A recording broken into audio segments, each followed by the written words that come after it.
पाठ 2। जैसा सवाल वैसा जवाब।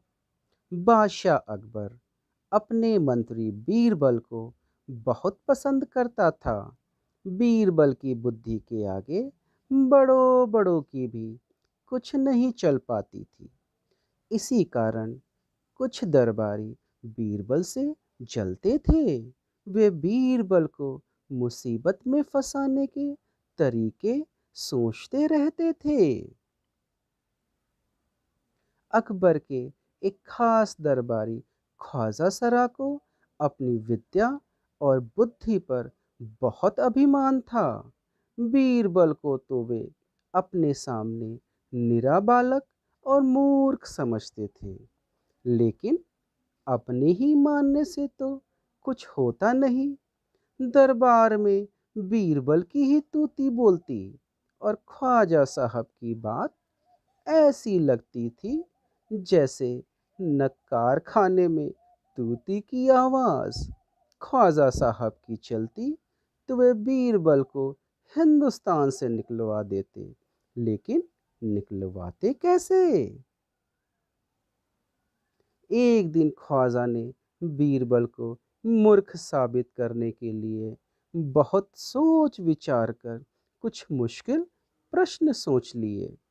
उन्हें विश्वास था कि बादशाह के उन प्रश्नों को सुनकर बीरबल के छक्के छूट जाएंगे और वह लाख कोशिश करके भी संतोषजनक उत्तर नहीं दे पाएगा।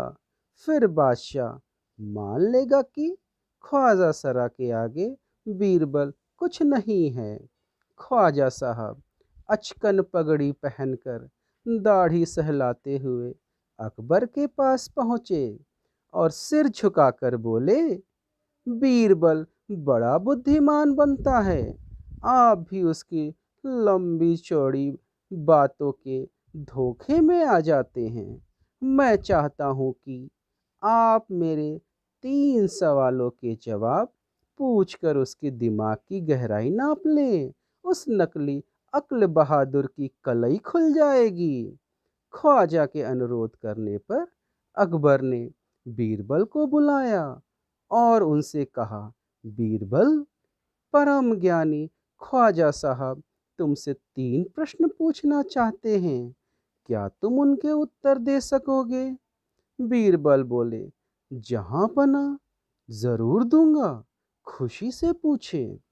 ख्वाजा साहब ने अपने तीनों सवाल लिखकर बादशाह को दे दिए। अकबर ने बीरबल से ख्वाजा का पहला प्रश्न पूछा, संसार का केंद्र कहाँ है? बीरबल ने तुरंत जमीन पर अपनी छड़ी गाड़कर उत्तर दिया, यही स्थान चारों ओर से दुनिया के बीचों बीच पड़ता है। यदि ख्वाजा साहब को विश्वास न हो तो वे फीते से सारी दुनिया को नाप कर दिखा दे कि मेरी बात गलत है।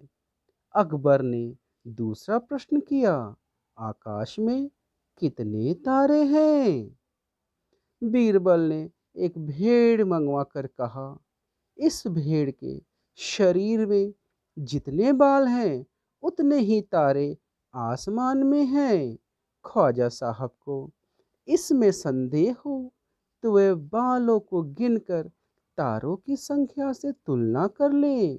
अब अकबर ने तीसरा सवाल किया, संसार की आबादी कितनी है? बीरबल ने कहा, जहां पना संसार की आबादी पल पल पर घटती बढ़ती रहती है, क्योंकि हर पल लोगों का मरना जीना लगा ही रहता है। इसलिए यदि सभी लोगों को एक जगह इकट्ठा किया जाए तभी उनको गिनकर ठीक ठीक संख्या बताई जा सकती है। बादशाह तो बीरबल के उत्तरों से संतुष्ट हो गया, लेकिन ख्वाजा साहब नाक भौं सिकोड़ कर बोले, ऐसे गोल मोल जवाबों से काम नहीं चलेगा जनाब।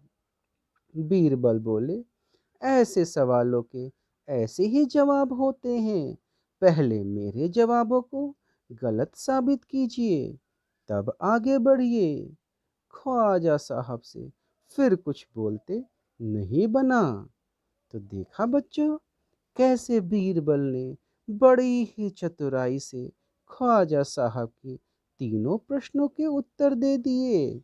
इसीलिए बीरबल अकबर के खास दरबारी माने जाते थे। आप भी अपने मित्रों से ऐसे ही प्रश्न पूछकर उनका ज्ञान ले सकते हैं।